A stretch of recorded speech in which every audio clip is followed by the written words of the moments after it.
Cut 1, cut 2, cut 3,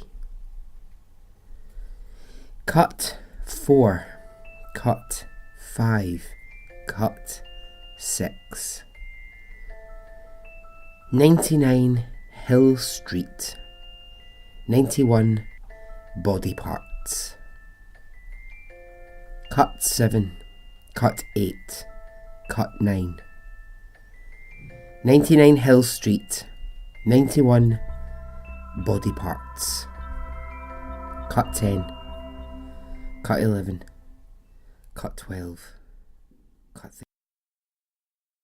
13. Welcome to Extraordinary Stories Podcast.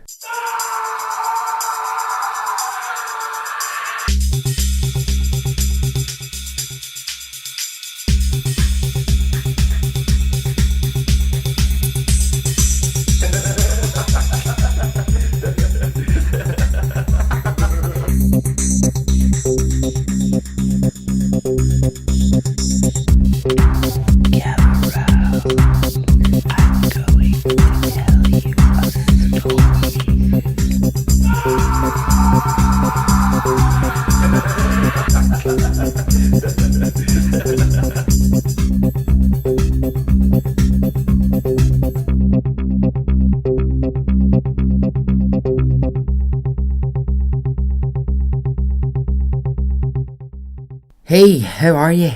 Are you well? Are you good? I am. Back with another short stories episode for you. Thanks for getting in touch about the last episode. Now, something popped up in the last episode, and it appears that I used the word murderist at one point, which we all know is not a word. However, I've decided I'm gonna try and make murderist, as I accidentally said it. I'm gonna try and make murderist work. I've decided it's gonna become a new thing. We're all gonna start using it pretty soon. But yes, thank you if you got in touch to tell me that I had accidentally said the word murderist when clearly I meant murderer. I mean, it's not really great on a true crime podcast if you can't actually sort out the word murderer from a word that you are in fact making up. So this leads me to the shout outs, and so there was a bit of chat on the Facebook group about my use of murderist. And then Joseph Finn sent this message. He said, the suffix est is for people who pertain to and practice a certain theory or idea, whether for weal or woe.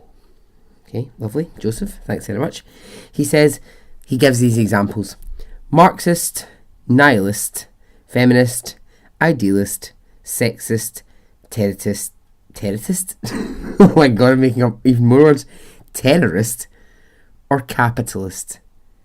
Since, he says, since the word rapist and not raper is used, it implies that the perpetrator has some sort of moral idea in raping, which makes the accusation more weighty, the crime more grotesque, and the perpetrator further from grace.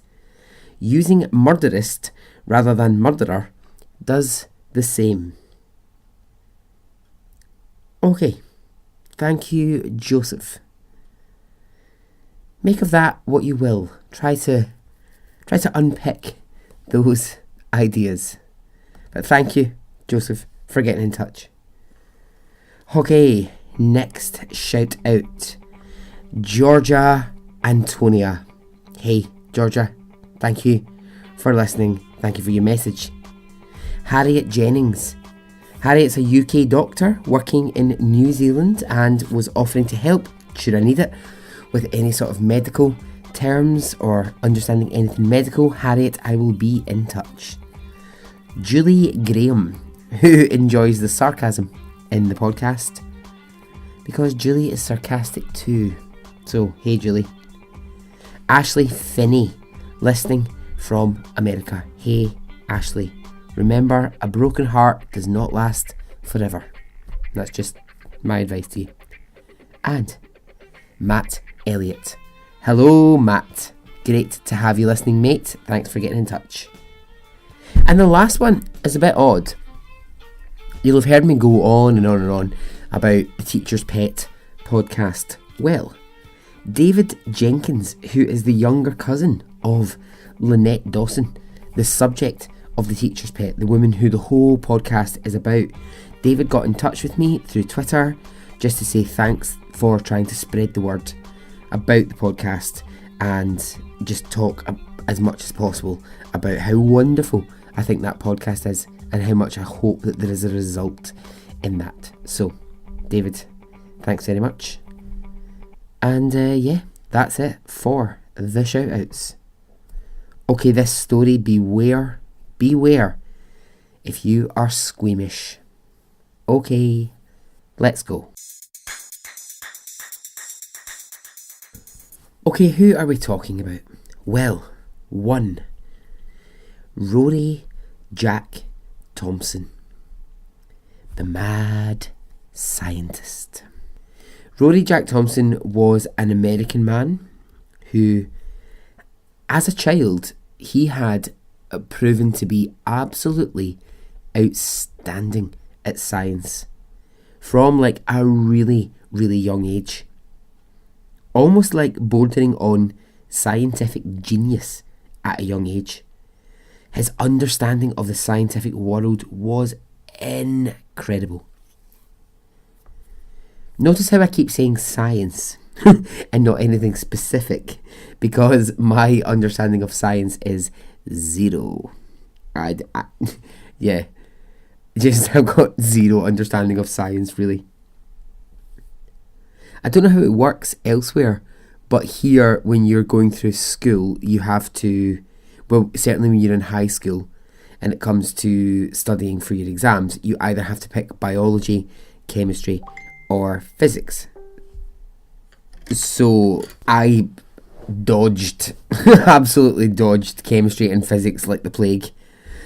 So I had to take biology because you need to take one. So that's what I took. So actually, I'm saying I'm shit at it. I passed my 4th year exams with a fairly good grade. And I thought, right, well, I'll tell you what I'll do. I'll take this as a higher.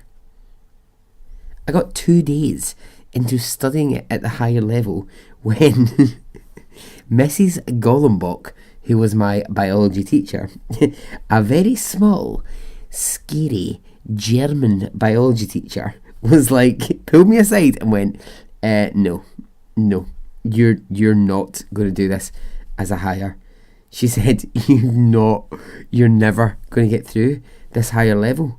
She actually said to me, I've got first years. Now that's 12 years old. She said, I've got first years who could pass this before you could. Rude. Rude's little German Mrs. Gollenbach. Fuck you. I could have been the next world leader in botany or botanism, whatever it's called. But anyway, that was not to be. So, yeah, science is not really my thing. So, but this man, Rory, he was an exceptional scientist from a young age. Rory did not suffer from a teacher who told him not to pursue science. Quite the opposite. At a very young age, he was moving through science really quickly. And when it got to his career, he very quickly moved through the ranks and he became a specialist in oceanography. And he was making great strides with his experiments and his research. This is important to note, and it won't surprise you. Rory was a methodical man. His colleagues, they would say of him that he verged on obsession about getting every little part of every experiment correct. Now, of course, you have to. That's your job. That's fine. But people looked at Rory and they were like, he is on another level of precision. Bear that in mind. So he is living in the USA and he's married to his second wife, Maureen. Rory had split from his first wife a few years before and had remarried Maureen. They had 2 kids together, a daughter Melody and a son Rafi. Now it's 1983 and Rory is working for the Commonwealth Scientific and Industrial Research Organisation, or the CSIRO as they are known. Thank God they have an acronym, or we'd be here all day with me saying those words over and over again.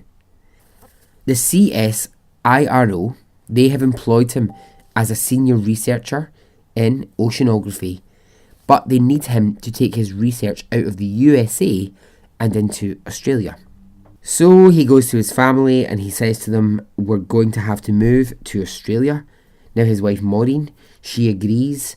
The family are living largely off of Rory's huge income. So they decide, okay, yes, we'll go to Australia. To be precise, they go to Tasmania and they go to a place called Hobart. Thank you, Jason Abercrombie, for helping me out with how to say that name. I was like, Hobart. How do you say this? Hobart. CSIRO provided Rory, Maureen and their 2 kids a new house at 234 New Town Road, Tasmania. So they've moved and they start to settle into their lives in Australia. Rory starts his new job and it's all going well. Or so it would seem. Beneath the surface, things were not great for the family. Rory and his wife Maureen, they were arguing a lot. Now, whether it was because of the move to Australia or something else in their lives, whatever it was, they were not getting on well at all. Rory had a growing rage. A rage that could erupt at any moment. And it meant that his wife Maureen lived in fear of him. He increasingly shouted and got angry. He, in their new family home, would throw things around.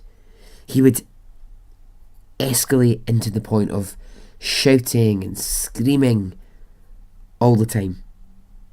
And it escalated one night into violence. He struck Maureen across the face during an argument. Dickhead. So Maureen, she takes the 2 kids and she flees to a property 4 kilometres away from their new home, and the address is 99 Hill Street. 99 Hill Street is what this case often gets called by. It's the sort of short title. It's the way of talking about this case. So Maureen takes the 2 kids and she sets herself up away from her volatile husband. So now here's Rory. He's on his own. And his wife and his 2 kids have moved out and they're living in 99 Hill Street. Now, Rory. Let's discuss the fact that these rages, he was known for flying in to these rages and he had a name for them. He would call them Bad Rory. Sometimes he could be good Rory, but he could also be Bad Rory. And when referring to Bad Rory, it meant that the dark side of him was beginning to come out. What he knew about himself was that when Bad Rory started to make an appearance, he was beginning to get some very, very dark thoughts in his head. Rory had been married previously, as I said earlier, and his first wife, she left him because too often she saw bad Rory start to come out and play. I mean, I'm sure we've all got the, the darker version of ourselves, or not even the darker, but the other version of ourselves. Often, if I've had a really crazy night out, I'll say the next morning, "Oh no, bad Barry was out to play last night," which genuinely just means I probably got too drunk, said something stupid, or fell down a flight of stairs and woke up with lots of unexplained bruises or something. But that's my version of bad Barry, but it's not in the same league as bad Rory. When Rory's first wife left him, he wrote down in his diary, in a methodical way, how he would like to kill her. He would like to strangle her and then dissect her body. But now these fantasies, this idea of murdering someone and dissecting their body, he had transferred them from his first wife on to Maureen, his second wife. So when Maureen left him and she took the 2 kids, these fantasies, these ideas, these thoughts, they started to really play on him all the time. And bad Rory was rearing his head all the time. Now, I said earlier on, he was a methodical man. He wasn't just going to dive into this willy-nilly. He was going to prepare himself. And so this is what he does. He buys a sheep's carcass. Where the hell you go to buy one of those, I don't know, but he manages it. He brings the sheep's carcass back to his house, and he decides that he's going to dissect the sheep's carcass. And what he wants to work out is, what materials would he need to dissect this? Bulk. Gross. He uses a variety of tools. So he uses knives, he uses some garden utensils, he tries a variety of things, but in the end he discovers that what he needs is a hacksaw. So he goes and he purchases one. He brings the hacksaw back and he discovers that actually using the hacksaw he can chop up that sheep's carcass. So it's now cut into bits. He gets rid of the sheep bones and he starts to form his plan to kill his wife, Maureen.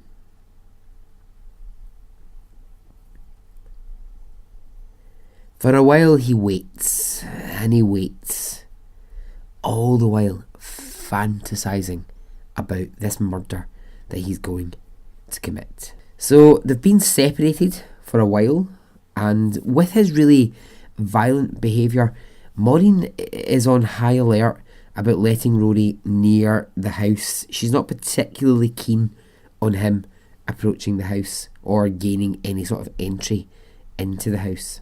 But there comes a night in September 1983 where Rory has waited long enough. He's fantasised about it for too long.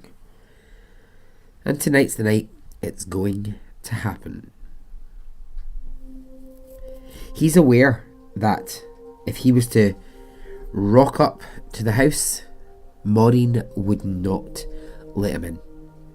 So he has to come up with a plan. He has to come up with a way that he's going to gain access to the house.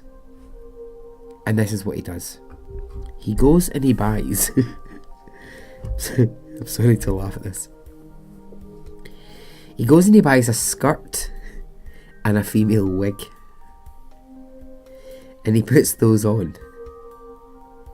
He gets dressed in his house and makes himself look like a female.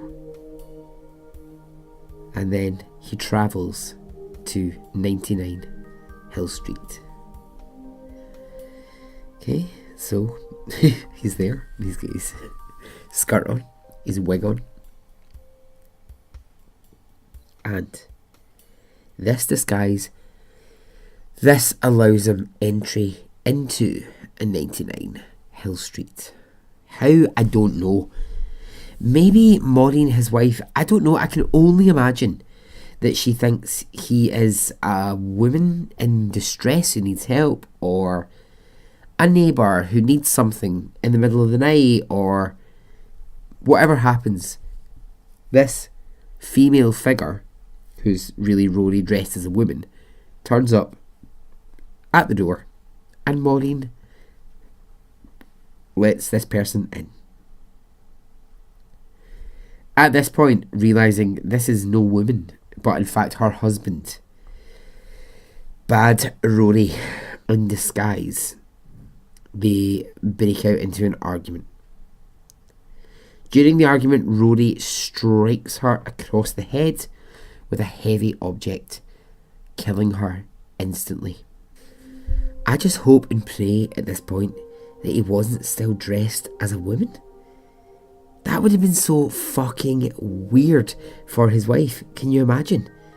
Your husband dressed as a woman trying to kill you. Fuck's sake. So it's brutal. Maureen's been killed, and now Rory's plan, it's no longer going to be a fantasy, but now a reality. He takes the hacksaw that he's brought with him, and he starts to cut up his wife's body. Cut 1. Cut 2. Cut 3. He uses his hacksaw to cut Maureen's body into 91 pieces. Ugh.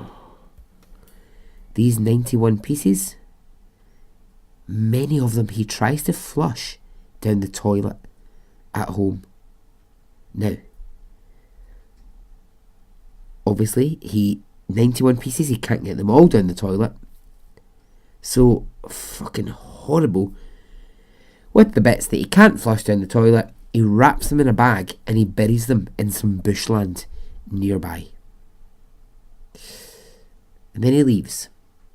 He goes home. Police, they start to investigate Maureen's sudden disappearance as really suspicious.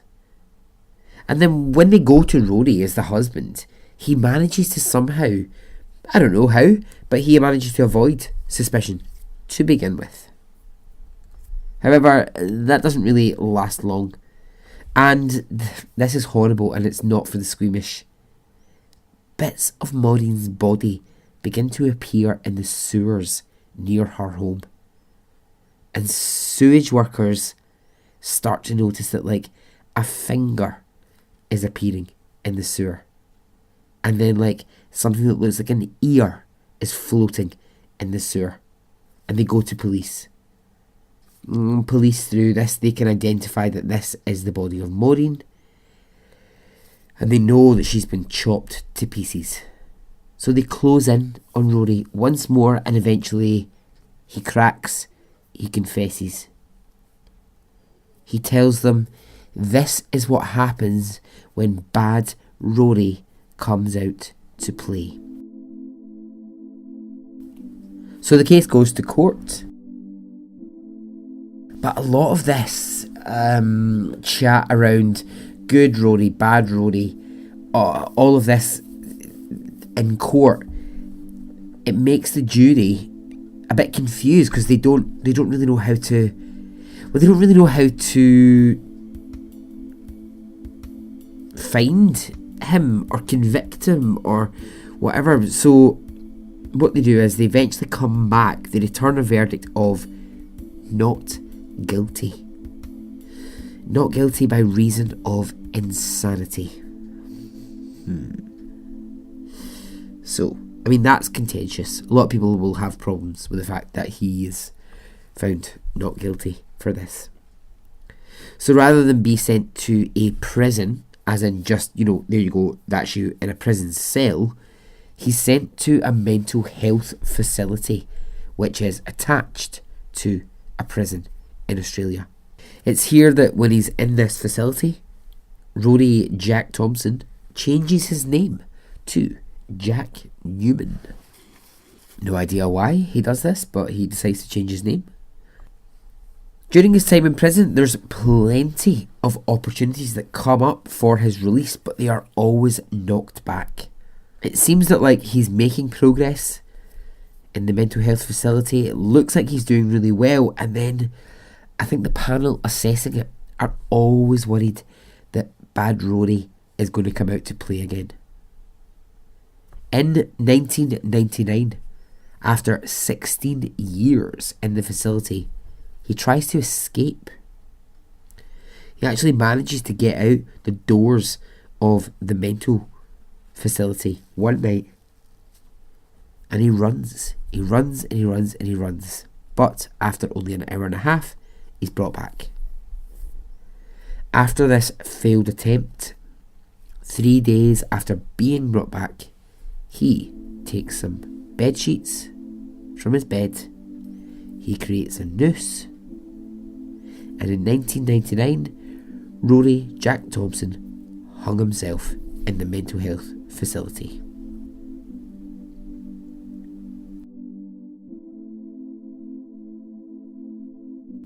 The house at 99 Hill Street, it was cleaned up and put back on the market.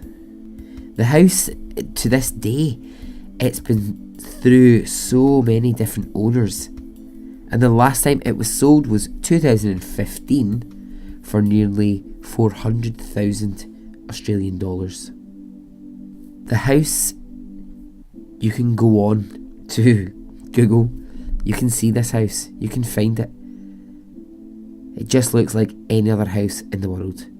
The gruesome history of what happened the night that Bad Rory made an appearance and chopped his wife into 91 bits has been forgotten, and it looks like any other house on the street. And so ends the story.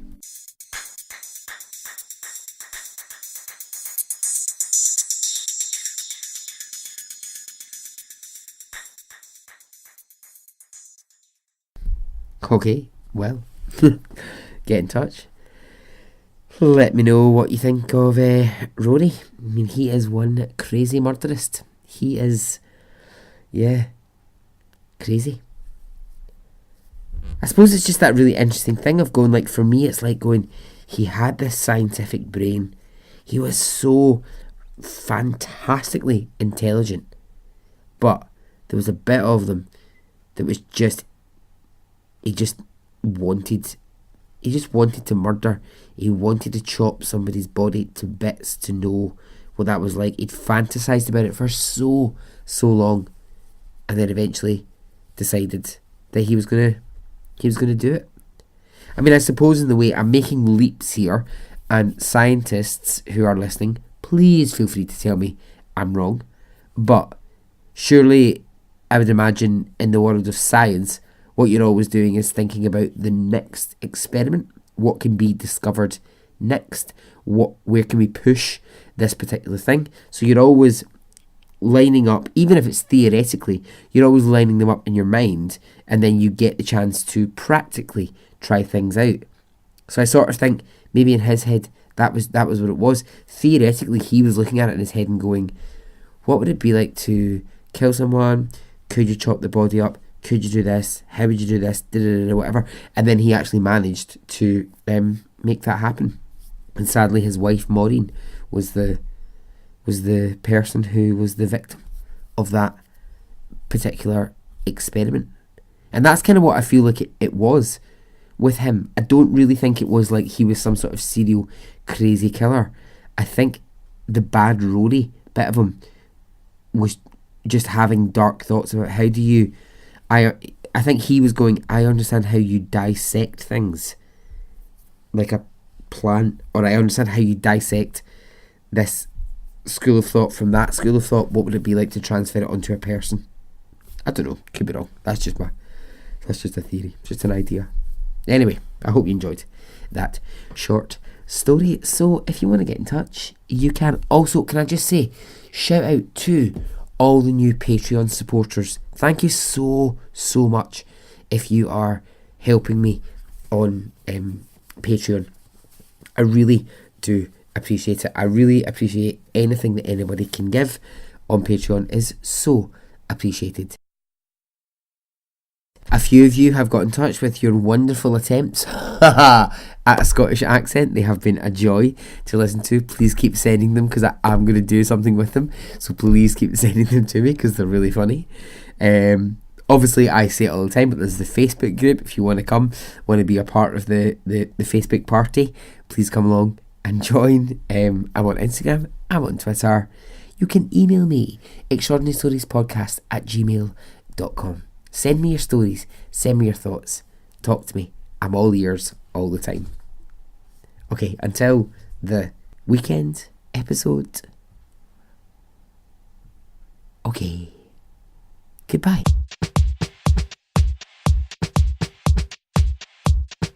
It didn't affect me really one way or the other.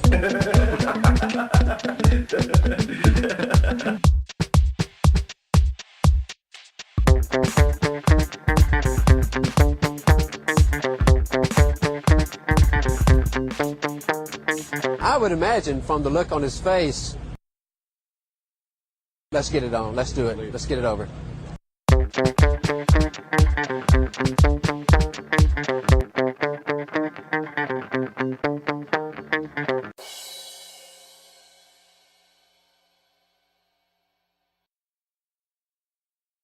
Let's get it on, let's do it, let's get it over.